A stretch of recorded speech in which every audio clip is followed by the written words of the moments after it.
lógicas, pero a veces no tenemos entendimiento de lo básico que es la A del Evangelio. ¿Tienen idea de qué es la A del Evangelio? La oración. El que no ha entendido la oración tiene que regresar al kinder, aunque vaya el bachillerato. Si no he entendido lo que es la revelación de la oración, creo que estás en la Z sin saber la A. ¿Entendieron?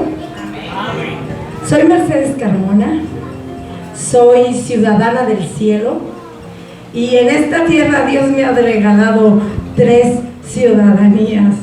Soy mexicana por derecho de adopción. Soy norteamericana porque nací en Estados Unidos y entiendo que con un propósito eterno, porque es un pasaporte que me da entrada a todo el mundo. O sea que las naciones están esperando por mí. Yo no tengo que ir a ellas porque ellas me van a llevar. Amén.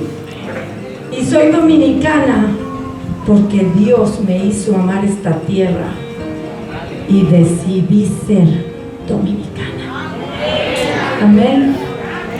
Quiero que vayan a los evangelios. Los evangelios son los libros que escribieron 4 de los 12 discípulos. Hombres que Dios eligió, que Cristo escogió mientras estaba en la tierra estableciendo el ministerio de la piedad. Amén. Y esta enseñanza que Cristo nos dejó como una disciplina de fe cristiana. ¿Qué es la oración? La oración es una disciplina de fe cristiana que debemos practicar de forma disciplinada. ¿Qué es forma disciplinada? Constantemente, sin cesar, continuamente. Dice en Santiago, dice muchos de los escritores de la palabra, orar sin cesar. ¿Verdad que sí? Vamos, los que quieran pararse y abrir su Biblia, vamos a Lucas. Esta enseñanza también está en Mateo y en Marcos, pero vamos a leer la revelación a través de el discípulo Lucas. Amén. Estoy tardando un poquito, ¿verdad? Pero me perdonan, ¿verdad? Está en el capítulo 11. La enseñanza se escribe por más de 2 discípulos o por los 4 discípulos. Es un acontecimiento donde fueron testigos los 12 discípulos, aunque solamente lo escribieron 3 de ellos. Quiere decir que es un hecho histórico irrefutable. Eso sucedió. Pero cada uno tuvo su propia visión de ese hecho. Lucas no lo escribe igual que Mateo, ni Mateo lo escribe igual que Marcos, porque cada uno tenía diferente revelación de la misma enseñanza del Maestro Jesucristo. Amén. Porque a ti y a mí nos llaman la atención diferentes atributos de Cristo. Y de acuerdo a lo que te cautiva de Jesús, es la revelación que tú manifiestas de Cristo. Amén. Vamos a leer bajo la comunión del Padre, del Hijo y del Espíritu Santo. Amén. Jesús y la oración. Aconteció que estaba Jesús orando en un lugar, y cuando terminó, uno de sus discípulos le dijo: Señor, enséñanos a orar, como también Juan enseñó a sus discípulos. Y les dijo: cuando oréis, decid: Padre nuestro que estás en el cielo, santificado sea tu nombre, venga tu reino, hágase tu voluntad, como en el cielo, así también en la tierra. El pan nuestro de cada día, dánoslo hoy, y perdónanos nuestros pecados, porque también nosotros perdonamos a todos los que nos deben. Y no nos metas en tentación, mas líbranos del mal. Amén. Pueden sentarse. Izquierdo. Para que lo que entre por tu oído derecho no se salga por el oído izquierdo, sino sea retenido dentro de tu corazón. Es una forma, obviamente, que quiero hacer visible para que entendamos que a veces solamente somos oidores y no practicamos ni hacemos lo que la palabra de Dios nos dice. Se nos olvida, no la retenemos, y si no la retenemos, no la practicamos. Y la Biblia nos dice que no seamos oidores, sino hacedores de ella. Amén. Yo siempre he dicho que las lecciones que no se aprenden, estás destinado a volverlas a repetir. Aquello que no has aprendido, lo vas a volver a cometer y a caer en el mismo agujero. Si no aprendiste que en esa calle hay un agujero, de seguro te vuelves a caer en él. Jesús está en un lugar orando, porque aquí no lo describe, no nos dice qué lugar es, pero entiendo, porque la historia me antecede a ver a Jesús como un hombre que practicaba la oración. Jesús fue un hombre que siempre se retiraba a orar y buscaba un lugar para estar él a solas con su Padre. Y cuando yo he estudiado la palabra, me di cuenta que mientras Jesús estaba con sus discípulos lo vieron orar, pero nunca oraron hasta que Jesús partió de su presencia. Ni aún en el huerto del Getsemaní, cuando Jesús les pide que le acompañen y oren con él, en la hora más difícil de Jesús, cuando derramó lágrimas por causa de que él sabía que su hora estaba cerca, los discípulos se durmieron y no oraron. Jesús les enseña en lo práctico la oración, y muchas veces lo oyeron orar. Lo oyeron orar en la multiplicación de los panes y los peces. Lo oyeron orar cuando convirtió el agua en vino. Lo oyeron orar muchísimas veces durante la manifestación de sus milagros, de su poder, de su recorrido por esos 3 años en donde él estableció su ministerio. Amén. Y las oraciones de Jesús siempre eran con doble intención: revelarle a los hombres el poder de la oración y su relación con el Padre. Él oraba para que los discípulos y los hombres que eran testigos de sus oraciones entendieran la relación que él tenía con el Padre y pudieran entender el poder de la oración. Pero a pesar de caminar con él durante 3 años, ellos reconocieron en este acontecimiento que no sabían orar.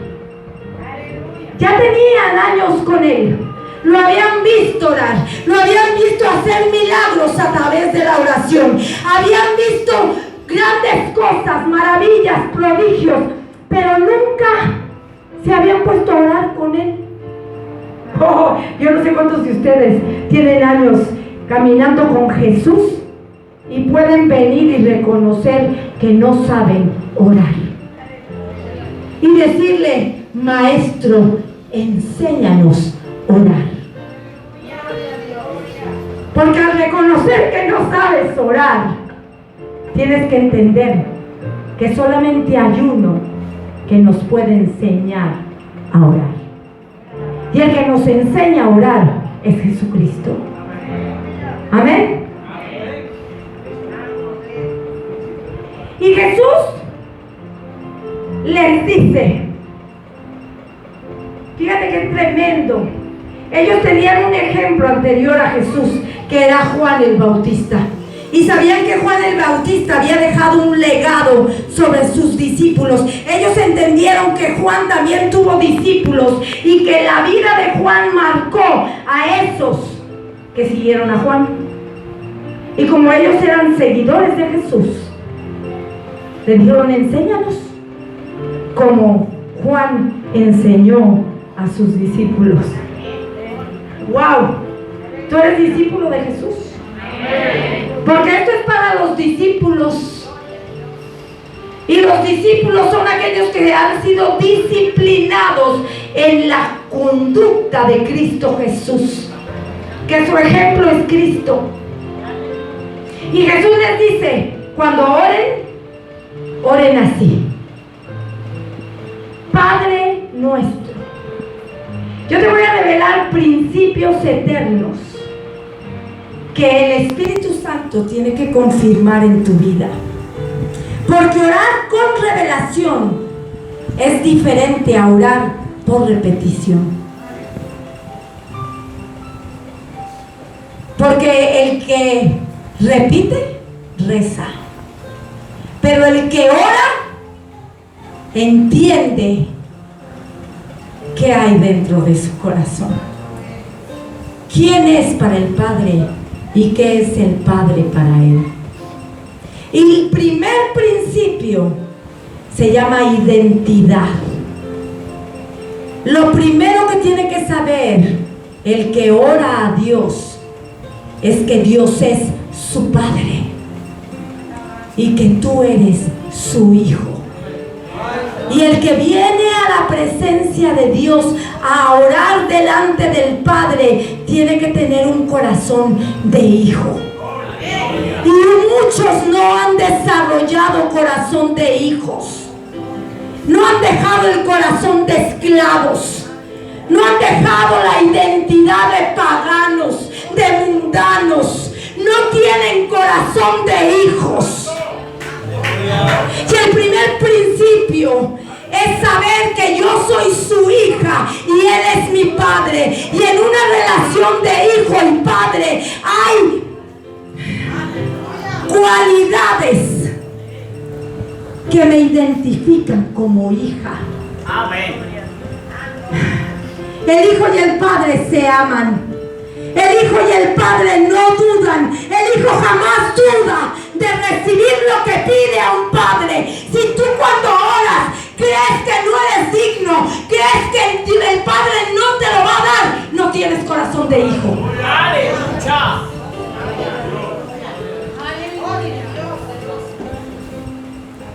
Porque en Mateo dice que si nosotros siendo malos, él se compara con el hombre y dice: si ustedes siendo malos dan buenas cosas a sus hijos, cuánto más yo que soy vuestro Padre.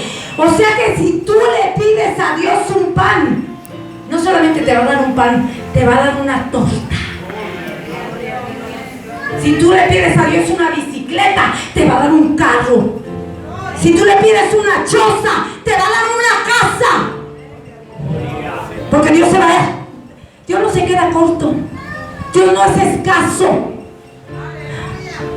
Dios siempre te va a dar más allá de lo que pides. Por eso Pablo dijo que seamos capaces de comprender el amor de Dios que excede todo conocimiento. O sea que el amor de Dios es mucho más grande de nuestra capacidad mental y humana. Excede, es mucho más alto.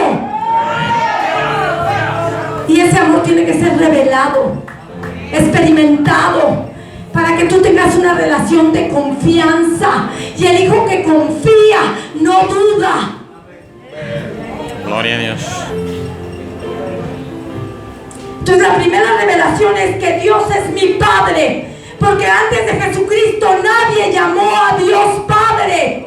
Nadie tenía el derecho de venir a Dios como hijo. Venía a Dios como criatura. Deseaba recibir de ese Dios poderoso, temible, que era respetado por el pueblo judío. El pueblo judío todavía el día de hoy no se atreve a mencionar el nombre de Dios por temor. Cuando llegan al nombre de Dios, callan su boca y se inclinan. Pero Dios nos hizo hijos para que tengamos comunión, para que lleguemos hasta el trono y entremos hasta su presencia y toquemos su corazón y nos sepamos dignos. Gloria. Amén. Padre nuestro que estás en el cielo, el lugar en el que habita Dios. Después nos es revelado el lugar en donde Él vive, su casa. Y entonces tiene que venir la revelación de ese lugar santo, sublime, donde se hace la voluntad perfecta de Dios. Porque en el cielo, en el trono de Dios, donde están los serafines, los arcángeles y los ángeles, todos ejecutan de forma perfecta, absoluta e inmediata la voluntad de Dios. ¿De forma qué? Perfecta, absoluta e inmediata la voluntad de Dios. Los ángeles no le preguntan a Dios nada ni se ponen a platicar a ver si los ángeles están de acuerdo en lo que Dios les dice. El ángel recibe la orden y la ejecuta sin añadirle ni quitarle. Se hace la perfecta voluntad de Dios.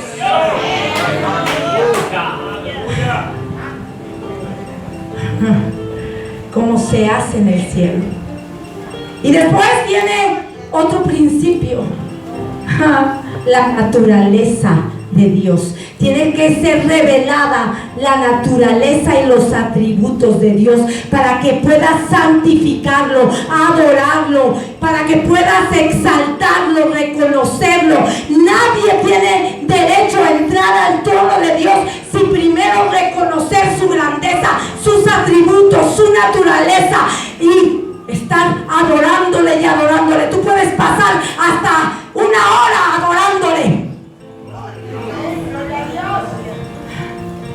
Porque si un hombre que está en autoridad, que pueda ser Danilo Medina o no sé quién, tú vas a durar 3 días sin dormir viendo cómo le hablas a un simple hombre como tú.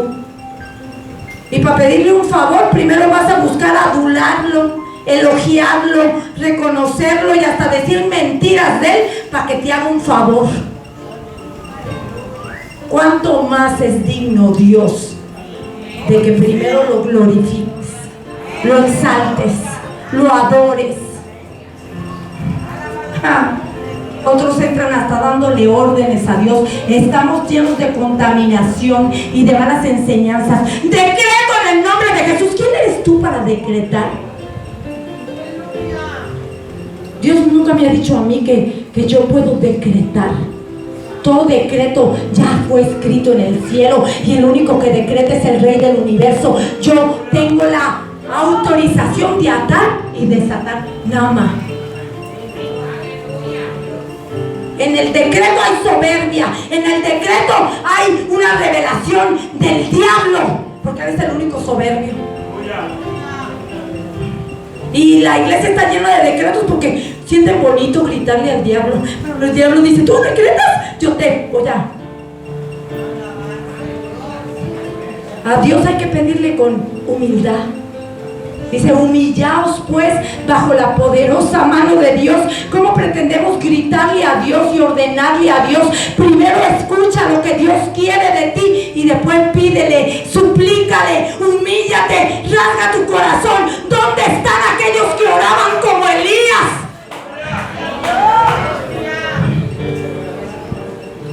Santificado es tu nombre.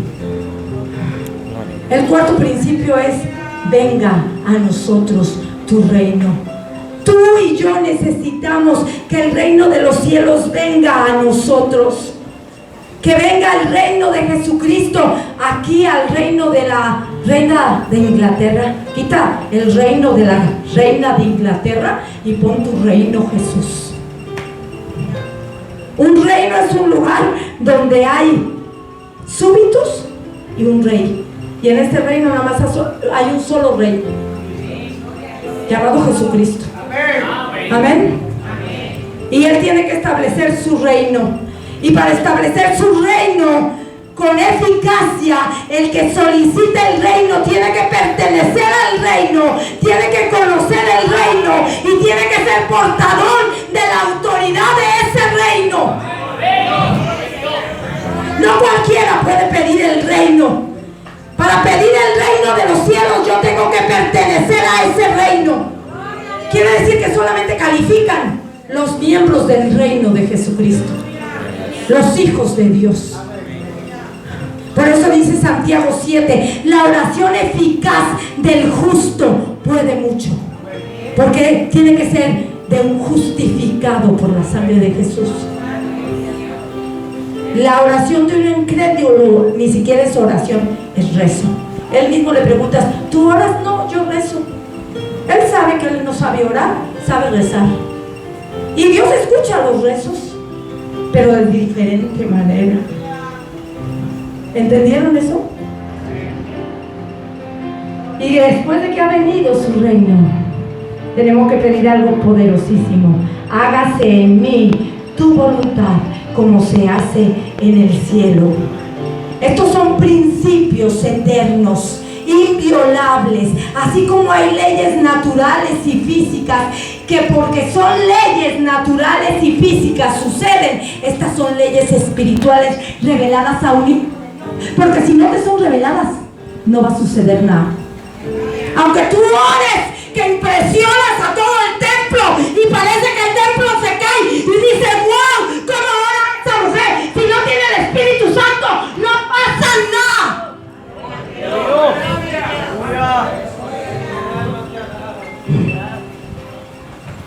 El Espíritu Santo es el que debe interceder por nosotros delante del Padre, porque es el que nos aprueba, es el que nos da la credencial de hijos, es la evidencia de que somos hijos de Dios, el Espíritu Santo. Porque Dios escucha al Espíritu Santo en la boca de sus hijos. Amén. Hágase tu voluntad. Y para que yo pueda hacer la voluntad de mi Padre, yo tengo 4 años de haber sido ordenada pastora, pero tengo más de 15 años de ser evangelista y tengo más de 20 años de ser una mujer que sabe que uno de los dones que Dios me dio es el don de la oración. Es una cosa, pero tener el don de oración es otra.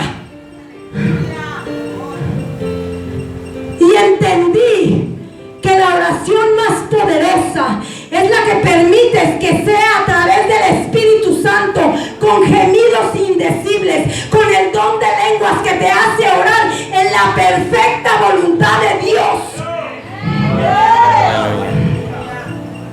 Porque el Espíritu Santo conoce la voluntad de Dios de forma perfecta. Y cuando tú oras en esa voluntad, lo que sucede es agradable a tu vida. Porque la voluntad de Dios es perfecta, agradable y es buena. Dios no te va a dar nada que no sea bueno. Quiero darte una noticia. Dios es el dador de toda dádiva buena y todo don perfecto. De Él no emana nada malo. Lo malo todavía viene de otra fuente. Dios no le da a sus hijos cosas malas. Dios solamente da cosas buenas, perfecta y agradable. O sea, quiere decir deseada de tu corazón. Amén. Hágase tu voluntad en mi vida. Tienes que decirle, Señor, yo soy pequeño, pero yo puedo hacer tu voluntad de una manera perfecta si me enseñas a hacer tu voluntad.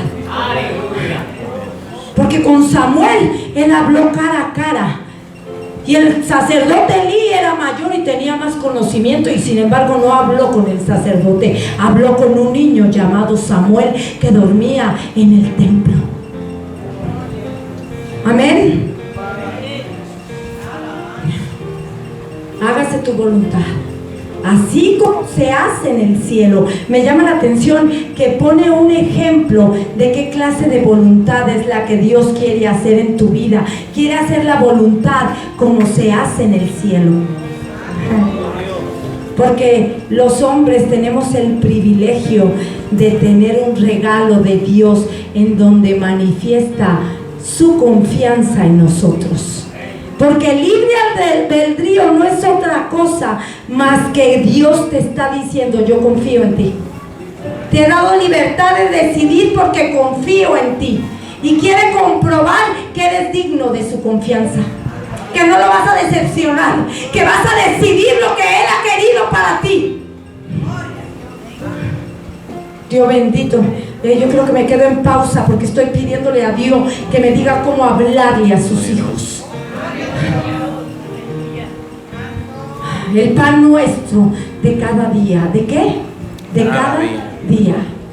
Porque ahí Dios crea en el corazón de su hijo un corazón de dependencia, de absoluta dependencia, porque al hombre le cuesta más trabajo depender de lo que ve, de lo que sabe, que depender de un Dios que no ve y que está en proceso de conocer. Porque ahí en el desierto, en donde no hay nada, donde no vemos nada, Él nos enseña a depender de Él. Y depender de forma absoluta. Porque cuando no tengo dinero en el banco, cuando no tengo marido, cuando no tengo padre, ni madre, ni amigos, el único que me va a dar es Dios. Y te lo va a dar de una manera que no te quede duda que te lo dio Él. Y a más te va proviendo, tú más vas dependiendo de su gracia y de su favor que de tu bolsa. Y es mejor depender de su gracia que depender de mi bolsa. ¿Cuántos saben eso? Es mucho mejor, aunque sea un poquito más difícil, porque te estás ejercitando en la fe. Porque todo lo que no es de fe es pecado. Y el Hijo de Dios vive por fe, para la fe y por la fe.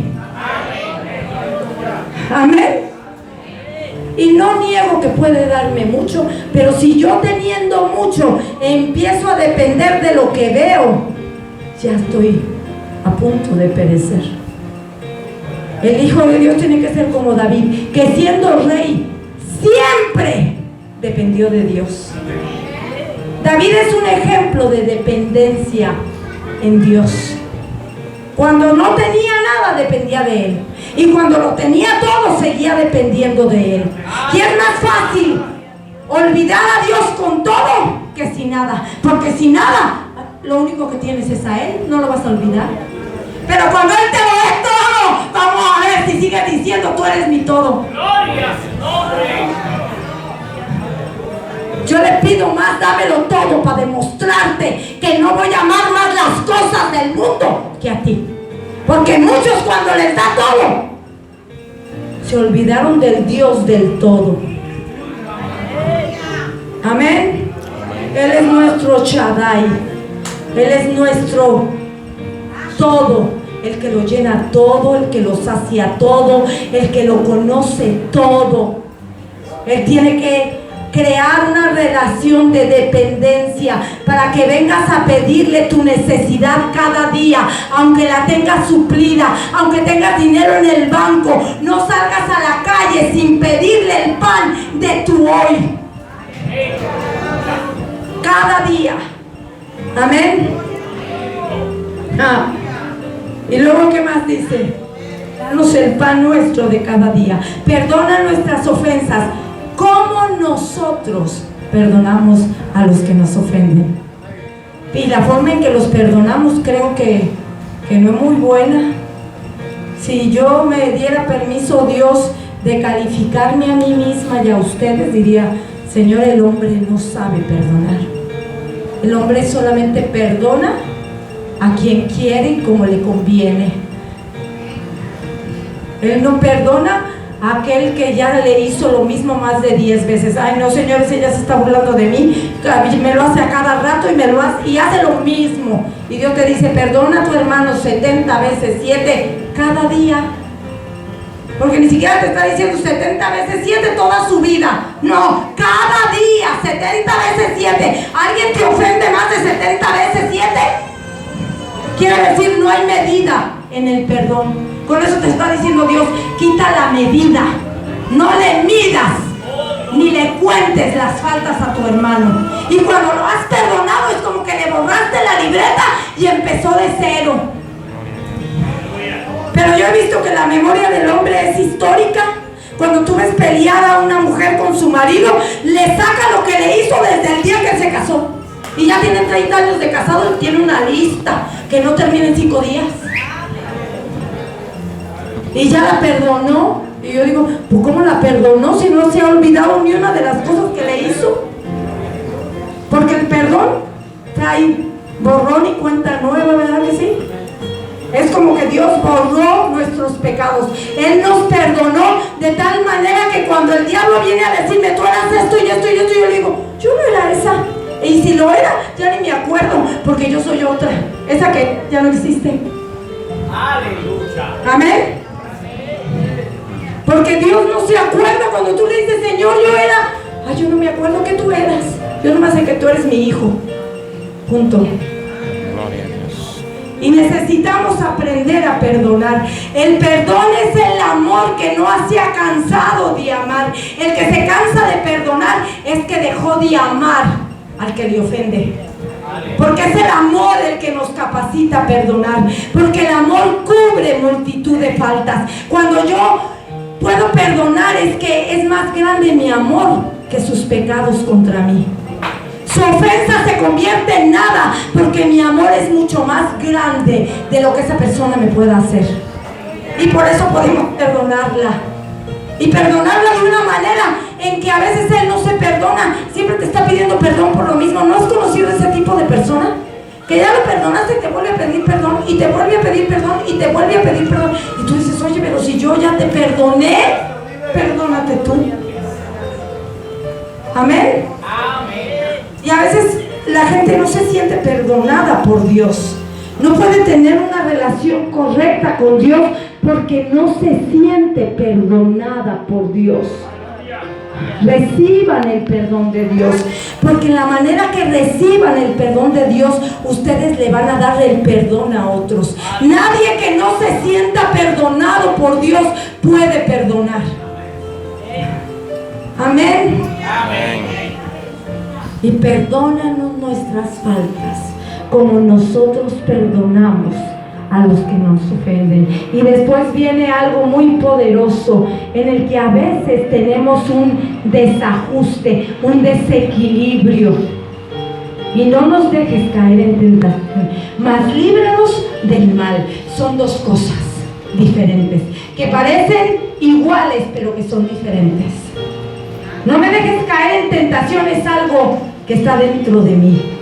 Un pecado de mi identidad, de mi linaje, algo que está dentro de mi corazón. Es la concupiscencia de mi carne que el enemigo toma para tentarme. El mal que él usa, que está dentro de mí, eso es la tentación. Y el mal es lo que él hace afuera y que te lo manda para cautivarte. El maligno tiene la obra del mal para sacar a los hijos de Dios del bien. ¿Entienden? Son dos cosas diferentes. La tentación es una cosa y el mal es otra. Oh, Dios mío. Y termina como empieza, glorificando a Dios, dándole gracias, con la certeza de que lo que ha pedido le ha sido concedido. Y se levanta sabiendo que Dios es un Dios fiel. Porque ahí mismo Él sigue diciendo, ¿quién de vosotros, si viene un amigo y toca tu puerta con insistencia para pedirte un favor, y aunque la hora en que te pide ese favor es imprudente, llega de noche, en un horario en que tú estás dormido, por causa de su insistencia, tú le abrirás la puerta y le darás lo que te pide. Pues Dios pone esos ejemplos para que cuando vengamos a su presencia sepamos que Él nos escucha, nos atiende y nos responde. Él es un Padre que me escucha, di.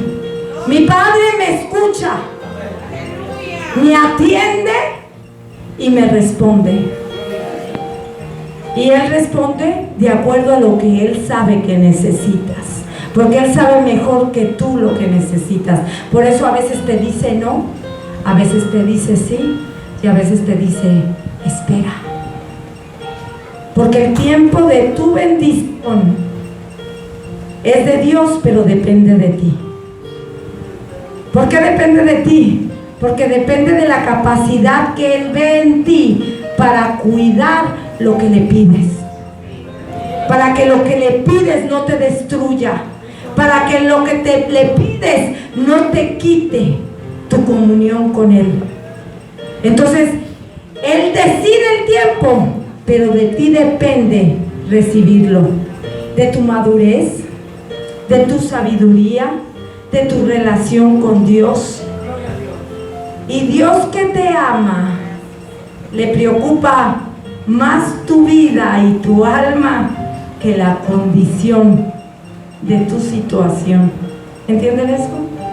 Porque Dios siempre te va a sostener, nunca te va a hacer falta nada. Y aunque andes en valle de sombra y de muerte, no temerás mal alguno, porque tú sabes que tu Dios está contigo. Y lo que tú necesitas es que Dios esté contigo. Amén. Gracias a Dios. Creo que he terminado. Yo espero que esto cambie su manera de orar y que cuando oren tengan una relación de verdad, verdadera, genuina, en donde no se preocupen por las formas, sino por la honestidad de su corazón. Amén. Y si quieren aprender a orar, lean el libro de los Salmos. El libro de los Salmos es un libro de oraciones, de guerras espirituales, de llanto, en ocasiones en que los salmistas derramaron su corazón a Dios en medio de derrotas, de frustraciones, de momentos difíciles, pero también son adoraciones en tiempos de victoria. Todas esas épocas de los hijos de Dios son necesarias para que en todas ellas le adoremos, le alabemos, le exaltemos. Por eso dice: alabad a Jehová en todo tiempo, en la abundancia como en la estrechez, en la alegría como en el llanto, en la victoria como en la prueba, porque el Hijo de Dios nunca vivirá en derrota. Él vivirá en prueba, pero nunca en derrota. La derrota no fue creada por Dios para sus hijos. Él tiene vencedores, conquistadores, guerreros vencedores que conquistan el mundo con la fe de Dios en su corazón. Y Él nos ha dado armas poderosas, armas para vencer al enemigo. Y esas armas están en Efesios 6 y nos llevan a la guerra vestidos. Pero no siempre vivimos como guerreros. El guerrero sabe que solamente se pone el vestido de guerra cuando esté en la guerra, pero en su casa se viste de adorador. Hay un secreto que David entendió. Él fue formado en la adoración como guerrero, pero primero fue adorador y después se convirtió en guerrero y nunca dejó de adorar. Antes de ir a la guerra hay que adorar. Al regresar de la guerra hay que adorar. Mientras estás en la guerra hay que adorar. La adoración sostiene la vida de sus guerreros. Amén. Levántense, hijos de Dios, y vamos a levantar un clamor por esta nación. Si los hombres y los científicos pudieran hacer llover, ya estaría lloviendo. Porque el único que hace llover sobre la tierra es nuestro Dios, Elohim Todopoderoso. Y como el pueblo de Dios, con la autoridad que Él nos da, pidámosle a Dios que abra los cielos, que sane nuestra tierra, que perdone nuestras rebeliones, que perdone nuestros pecados. Levanta tus manos, levanta tu voz y pídele a Dios lluvia, lluvia para Saraná, lluvia para Zapallo, lluvia para Puerto Plata, para Santo Domingo, para Santiago. Dios, haz llover sobre la tierra, haz llover sobre República Dominicana. Envíanos lluvia, Dios. Mira que Fondo Negro necesita lluvia, Barahona necesita lluvia, Padre. Oh Dios, yo levanto mis manos pidiéndote misericordia, misericordia, Dios, misericordia. Envíanos lluvia, Dios.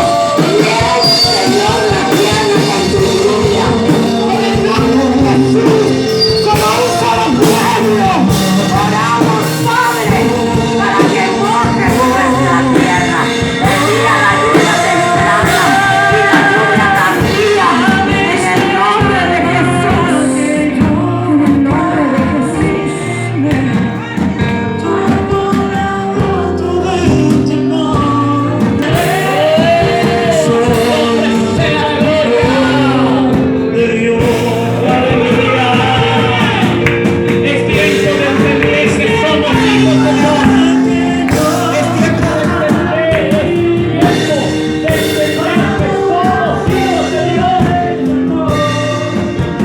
Aleluya.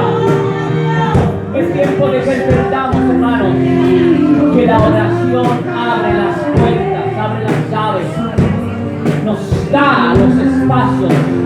Aleluya. Sí, aleluya.